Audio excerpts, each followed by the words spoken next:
Hi. Happy Friday the 13th. I'm Mr. Smith. I'm going to be teaching you stuff. What kind of stuff?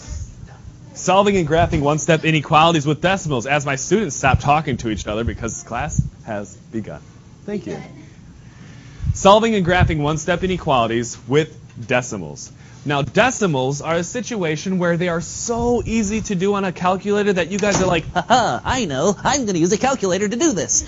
While I appreciate the fact, that you want to do a good grade and you're willing to take the risk of cheating, it's not going to fly if you accidentally leave your work shown at home. No. I expect you to do your homework the same way that all of our examples are. Okay? Let's do it.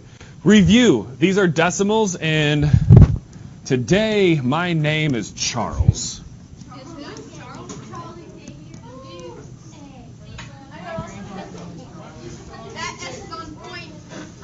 You know what? I changed my mind. Yesterday was my cousin's birthday. Oops.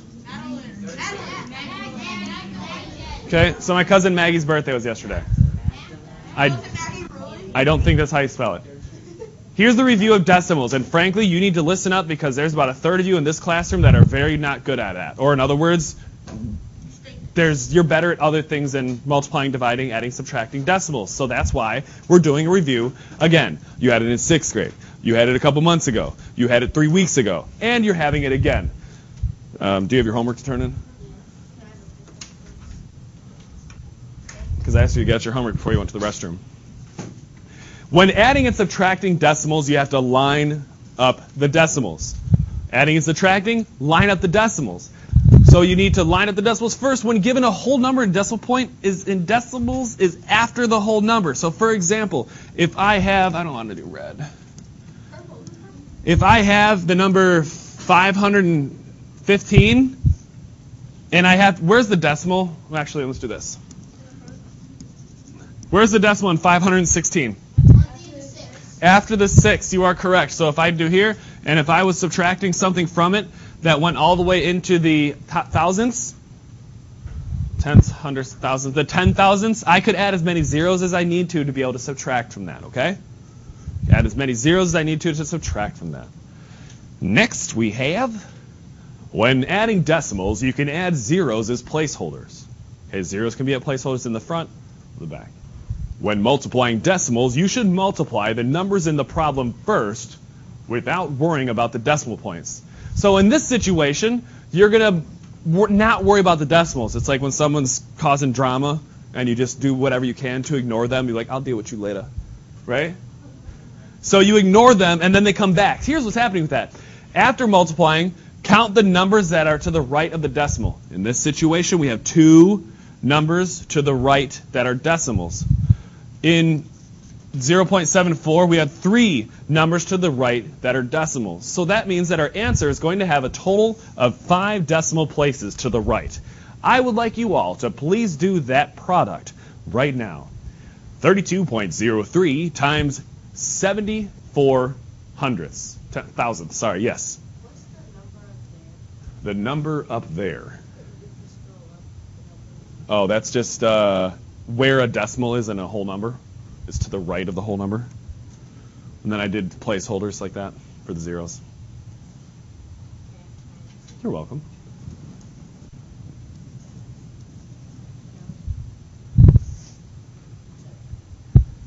So now we're doing this. Please put your stuff under your desk. There's a cage there for a reason.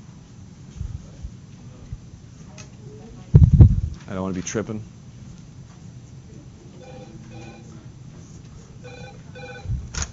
Scott Smith in room 307. How can I help you?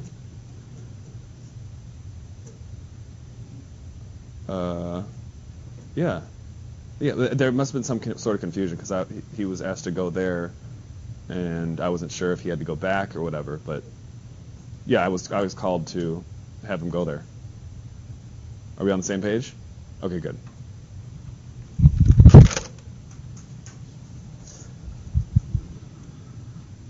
Here we go. Now, it should have taken you just about that much time. I'm going to go ahead and zoom in.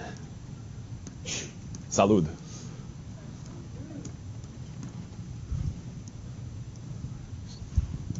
So if you're still not done, go ahead and continue doing what you're doing. I'm going to do it up here.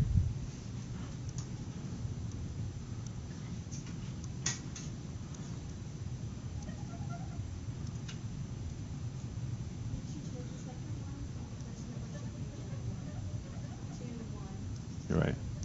Thank you.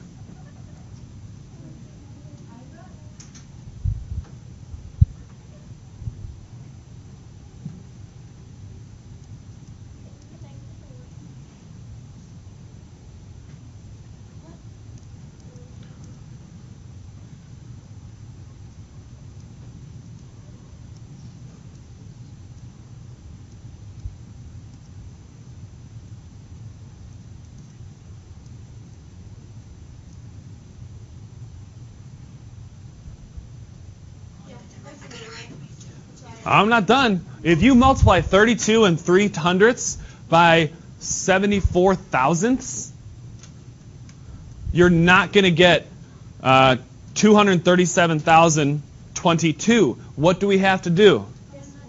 I had to put in the decimal. How many decimals?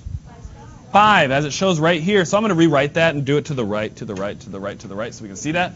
So what was the number again? Can you say what the number? Who has it? What was the number, Bella?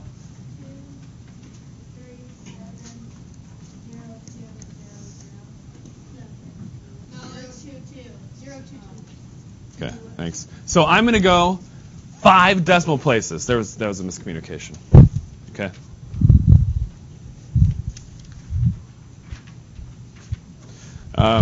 So I'm going to go 5 decimal places. So that means I'm going to go right here, and I'm going to go 1, 2. Count with me.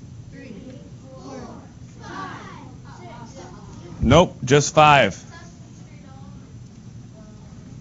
It's just 5. So that number comes out to be 2.37022. Okay? And that's how you multiply decimals, and that's just a review. We've done that before. In the answer to the problem, you count from right to left to the total number of spaces you came up with. The previous step and place the decimal point there. That's what we just did. Yes, sir? Oh, on Wednesday I had to do this with errors. Yeah? Maybe do this. That's good. That's a good thing to always have, because how many times has this come up over the last 2 years of your math? Yeah, for sure. Fractions, not as much in life, but decimals definitely comes up a lot in IRL, real life. Excuse me. When dividing decimals, or when dividing with decimals, the divisor must be a whole number. It must be a whole number. Now, which one is the divisor, and which one is the dividend? Yes? Divisor on top, the dividend on top. Flip that, reverse it. Oh, I think the divisor's in the house, and then the dividend is outside. Okay, you're also backwards. Oh, alright, okay, the dividend's inside, and the divisor's outside. Yeah, that's right. It's like a true-false question. Is it true? Ugh, you were so close. False? Yes! I got it. I reached my steps. Okay. So that means that if I have 4 divided by 5.5, that's the same thing as saying 4 divided by 5.5, which is the same thing as saying first in, second out. First in, second out. Remember? FISO. FISO.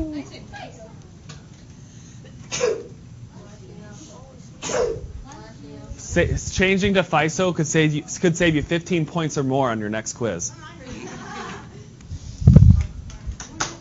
So I have to move this guy over 1, which means I have to move this one over 1. 0 is a placeholder, and I put my decimal right there.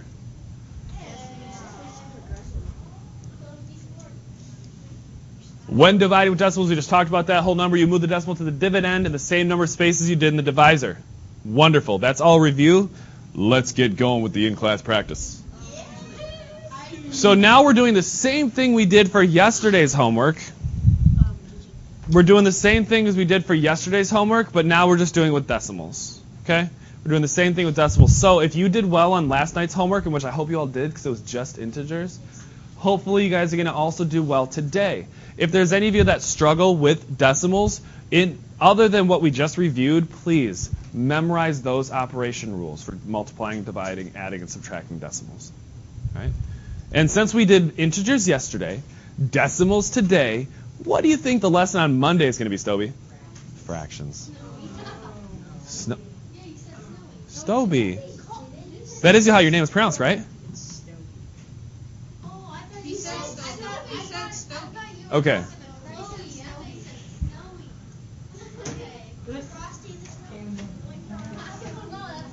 Okay. For the record, I did pronounce your name correct. Okay. Here we go. Y plus 7.2 is greater than 21.9. Now, I have to remember, it's what we've been doing the last 4 weeks now. Today's the conclusion of 4 weeks of solving equations or inequalities.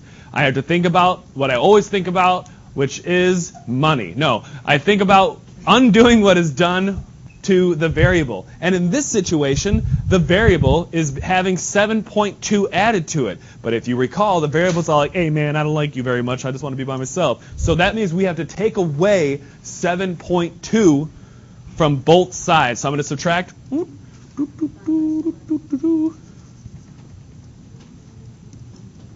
From both sides. 7.2. I need to line up the decimals because that's what you do. That's what you do when you're adding or subtracting decimals. Sorry, I started thinking about my microphone. Let's see here. Yeah, it's on, but I'm the last video I was doing, it seemed like it was really loud.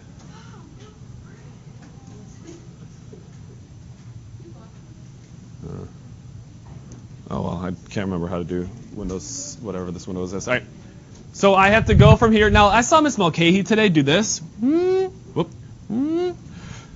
And she just drew a line there so you can make it look more like a subtraction problem that you've been doing since you were in 3rd grade.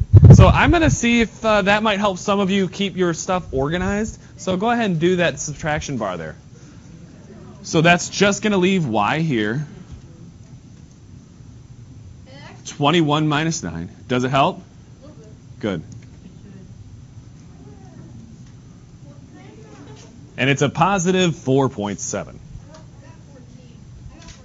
It's a positive 14.7.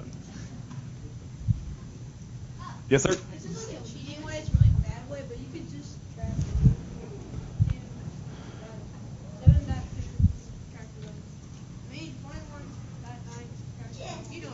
Yeah, well, you're just, yeah. So what Bradley was just saying is that he could do this in his head, but remember, show me that you're not cheating. You're all capable of it, I'm sure, okay, because you guys want to do well, and people who want to do well are the ones who care enough to cheat. But the bottom line is this. If you check your answers with a calculator, I understand. I would if I were your age. But are you allowed to use a calculator when you're first doing it? No. If you get it wrong, I expect you to correct your work as well. Because you won't have a calculator come the quiz and the test, right? Yeah. Okay. So that comes out to be y equals greater than 14.7. Now, what do you notice differently, Caitlin, about this graph that didn't have for homework last night? There's no numbers on it. So that means that if you're way off, there's not a clue whether you got it way off or not. Because how many of you came up with a solution that wasn't between that group last night on the thing? Yeah. Okay. So you could have been like, yeah, I got 54 on this, but the graph goes from -2 to +2, so I know I did something wrong, right? Now you don't know that because obviously it's getting more difficult because you know how to do this. So here's how you're going to do this. You are going to label 14.7, and then you're going to put your dot on the line. Now, with that dot, is it going to be filled in, or is it going to be a circle? Circle. Why do you know it's going to be a circle, Ms. Fuller? You're the only one with that last name in here, yes.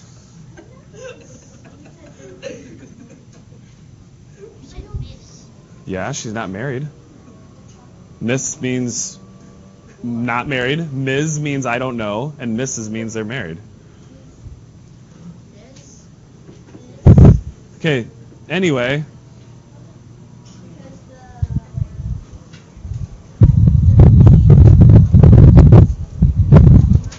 Okay, thank you. That inequality sign does not have a line in it. Okay? That inequality sign does not have a line on it or underneath it. And by the way, this is what she was referring to. That's going to erase. I knew it. Here's an equal sign. There's greater than or equal to. Here's less than or equal to. Ooh. That's an easy way to remember it, even though it's actually not a parallel line with the thing on top. It's like this. I'm really glad I'm not in Miss Life's room right now. 14.7, now I had to find out, is it going to go to the left or to the right? The variable's on the left side, so can I use my trick on that one? Do you remember my trick on it? No? Okay, my trick on that one was whatever shape the inequality symbol makes, that's going to be the end of your arrow. That only works when the variable's on the left, though, okay? Caitlin? It's going to go to the right. You're correct.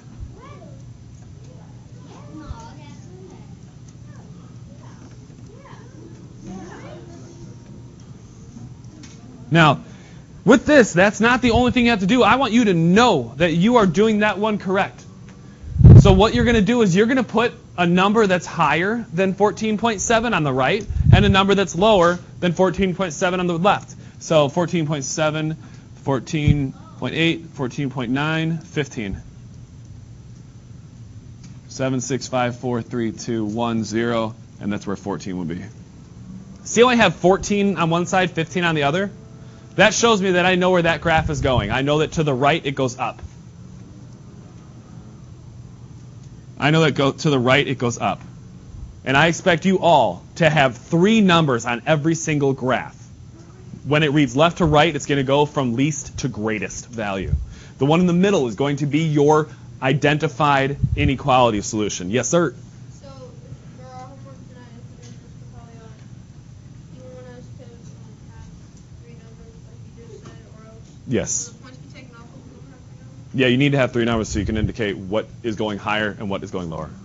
Now we have negative 13.7 is less than or equal to b minus 5. You have to ask yourself, what is happening to the variable? B is being taken away, so you have to give back 5 b's. Or 5 is being taken away from b, you have to give b 5. You have to give b 5.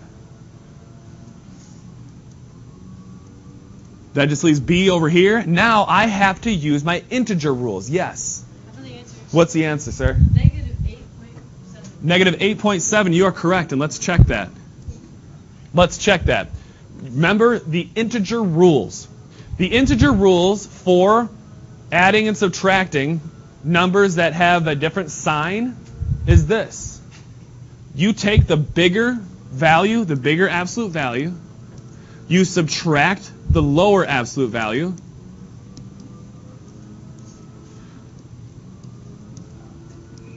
then you take the sign of the one with the bigger absolute value, and which is bigger? Negative 13.7 or 5? Which one has a bigger absolute value? 13.7. Remember, the absolute value is how many spots are they away from 0 on the number line. Okay? So that is true. Good job, Cole.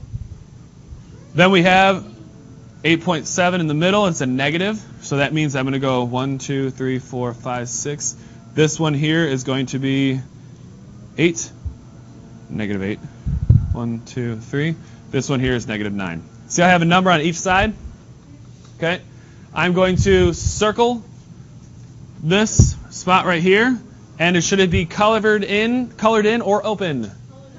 Colored in. Color it in. Color it in. Color it in because it is greater than or equal to. So that colored in is saying, hey, this includes negative 8.7. Citrowski. The arrow is going to go this way because of that trick? The other way. Yes, good catch, everybody. Now, the reason why it goes this way, even though my trick where the edge of the arrow is going to mimic the shape of the inequality sign that only works when the variable is on the left. So if it doesn't work like that, you can still use that rule. You just got to go the other way when when the variable is on the right side. Do you have a question, sir? Yeah,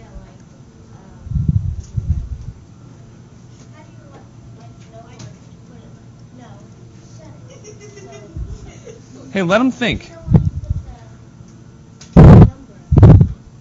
As far as I chose -8? Okay, good question. I chose -8 because this -8.7 is so close to, I could fit 7 tally marks. I could fit 7 tally marks on here, so what I did was, I'll do it in a different color. So if this is 8.7, 8.6, 8.5, 8.4, 8.3, 8.2, 8.1, and that's 8. It doesn't matter what number you do. To be honest with you, I would be okay with you doing like -2 right here, and if you had -14 right there. You see how to the left we have a smaller number, and to the right we have a bigger number? Just as long as you're showing me that you know that we read left to right and numbers go higher from right to left, okay? So the same thing. From left to right. I said that backwards. Darn it. I said that backwards. That would almost been so good. Yes, sir? So it doesn't matter what the numbers are as long as it's indicating that. Perfect. I couldn't have said it better myself. It doesn't matter what the numbers are as long as it indicates that the number you're graphing is between those two. Good. Yeah? So essentially, 9 would be on the 8 side, 8 would be on the 9 side. Wrong. No, that's what I was about to think, and then he said that, and I was like, what? Like, how do you know? What he said was going based off of what I just told you, Michael. Okay? Okay? All right. Good, let's do a couple more examples, and then... Oh, man. Every other time we whine at Mr. Smith, he doesn't give us homework because he feels sorry for us. Yeah. That's how it works. Now, I don't know what teacher you're thinking of, but it ain't me. Now, we can get through this. If we get through this in a decent time, we can have the rest of the time to work on homework. So we have m minus 4.1. You have to think to yourself, what is happening to the variable? 4.1 is being taken away from it, so we have to add 4.1.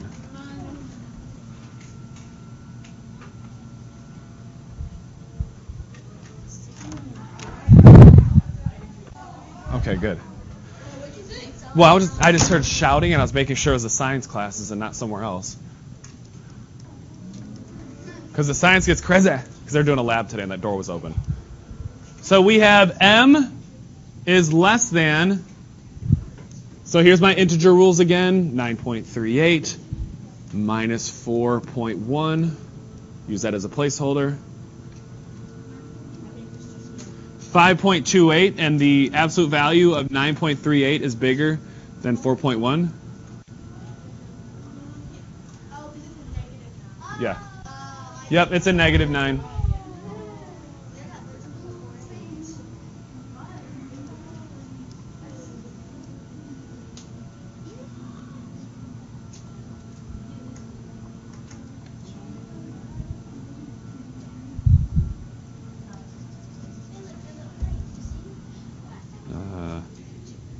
Let me put this right here. Here's another way you could do this. If I were to put this number, let's see here, 1, 2, 3, 4, 5. If I were to have this number right here, yes, that's what reflections do when you have sun on something reflective. So we have 0, 1, 2, 3, 4, 5. See how this one right here would be 5? Do you see how this right here would be 5, everyone? If you're not distracted by that. Could you put that in the sleeve?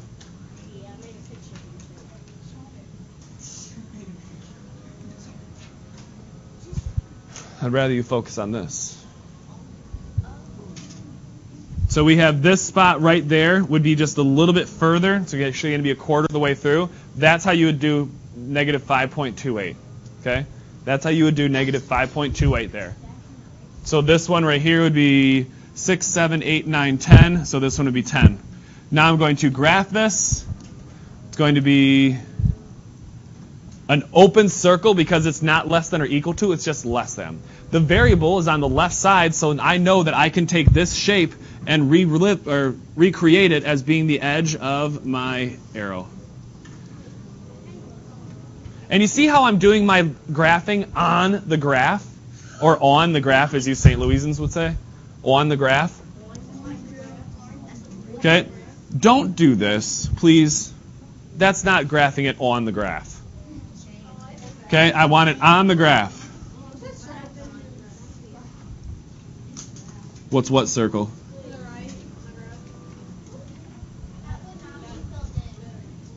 You mean the number 0? Yep. Yes, sir.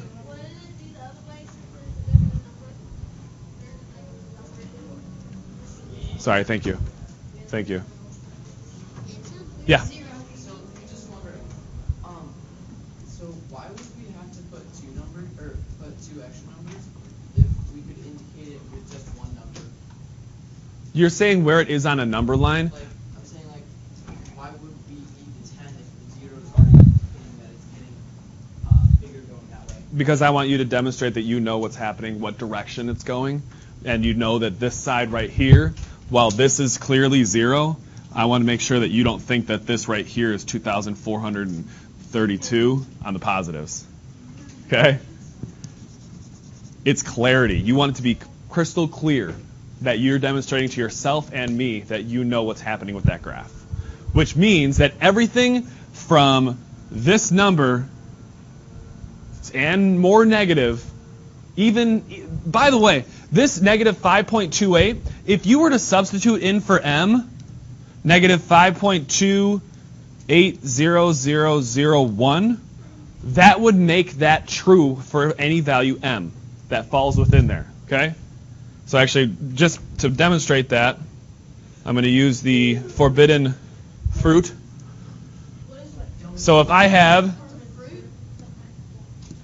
negative 5.28000, whatever, 1 minus,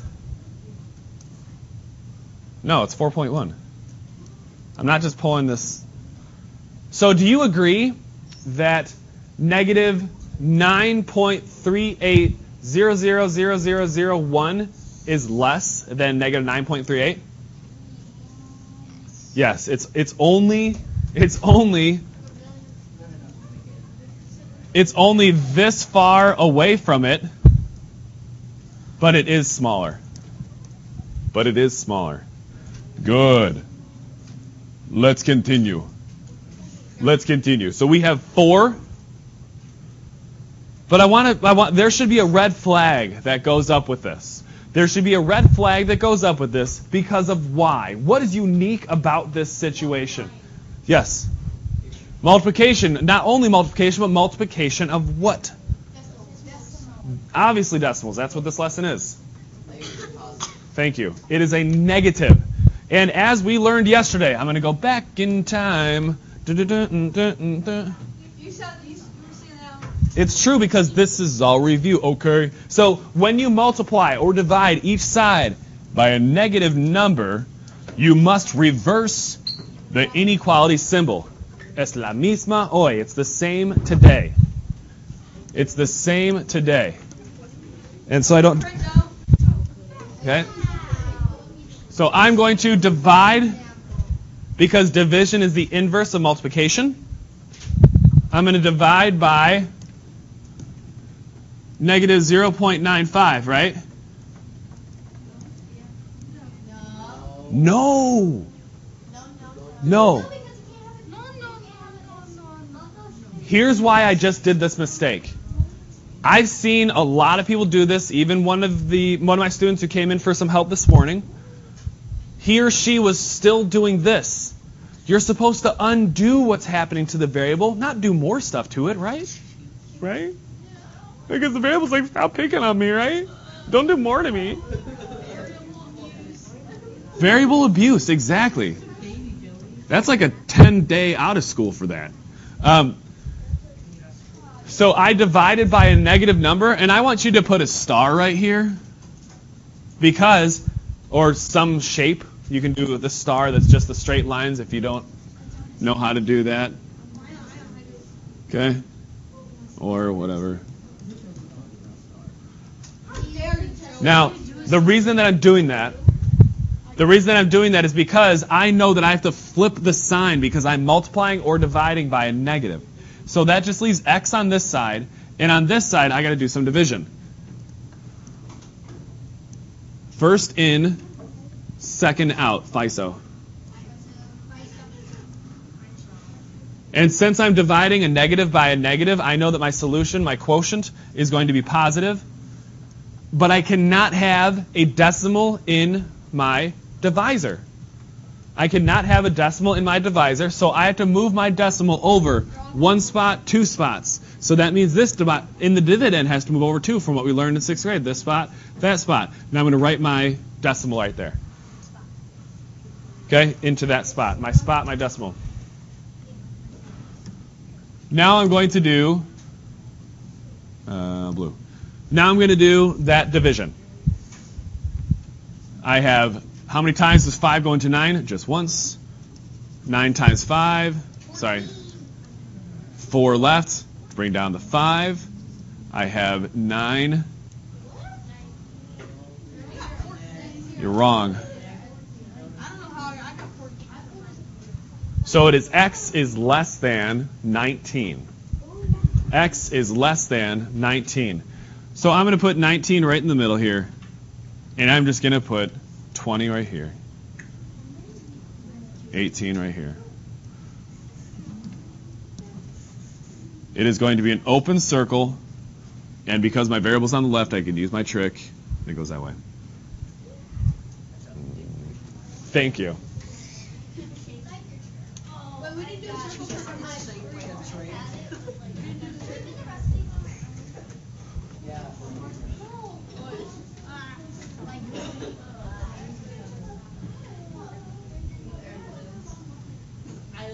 No, we have. You guys are going to be doing 7 and 8, but we're doing the next 2 together. Yes. Answer.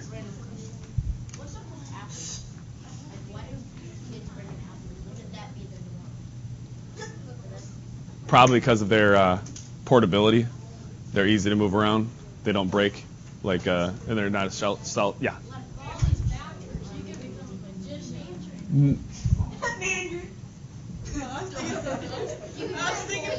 Okay.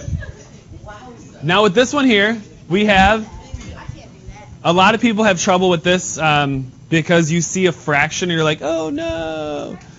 It's not a fraction in this sense. It is division. Thank you. Beautiful.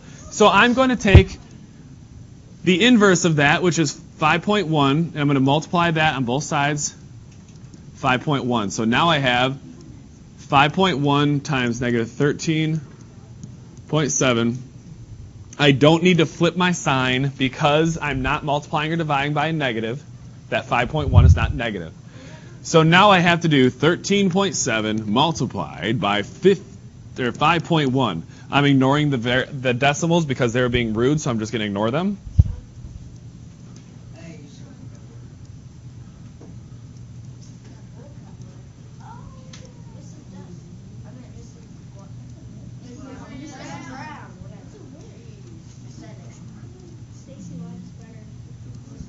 $68.50.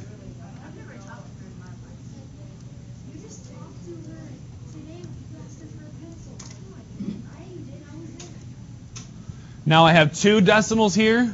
There's 1 decimal. There's 1 decimal. There's going to be 2 decimals down here. So my solution is going to be 69.87 is greater than x. 69.87 is greater than x. You need to be writing down everything that I have written down. No, you won't. If you weren't doing it in the last half hour, you won't be starting now. To be perfectly clear, you had better have everything that I have written on that board. Just like that. Maybe with a little bit better handwriting, but other than that, you had better have that looking like that. I'm not writing like this to practice my handwriting on a Polyvision board. Did you have a question? Okay. Joey B. I didn't. No, I don't. Well, some of you have beautiful handwriting. So I'm going to go right here. I'm going to say that this right here is 70. No. Is it positive or negative? Negative. Should be negative. Should be negative.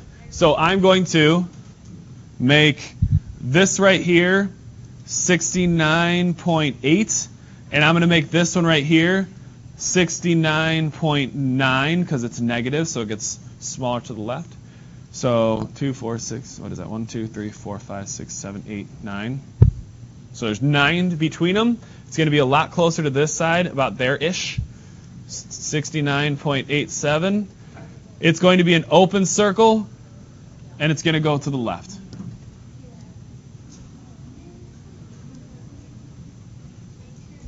It's an open circle, and it goes to the left. Yeah. Thank you.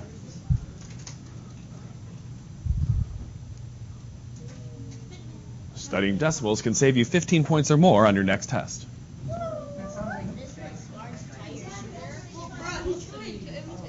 Next one, the last one we're going to do together.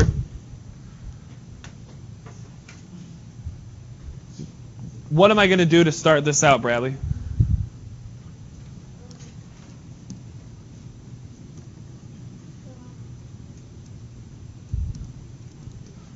Divided by 12.6.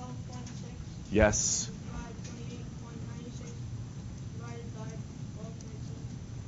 Divided by negative 12.6. I'm dividing by a negative, which means star student. Yum. Yes. I went back to 5.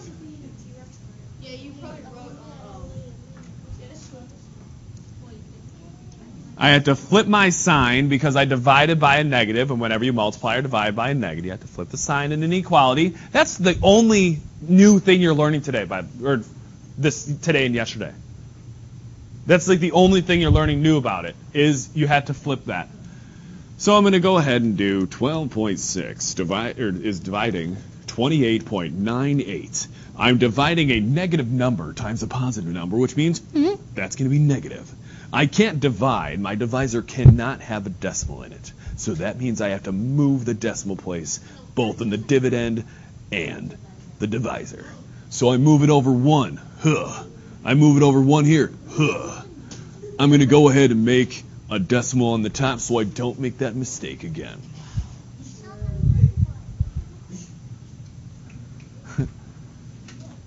Now it's time to do some division.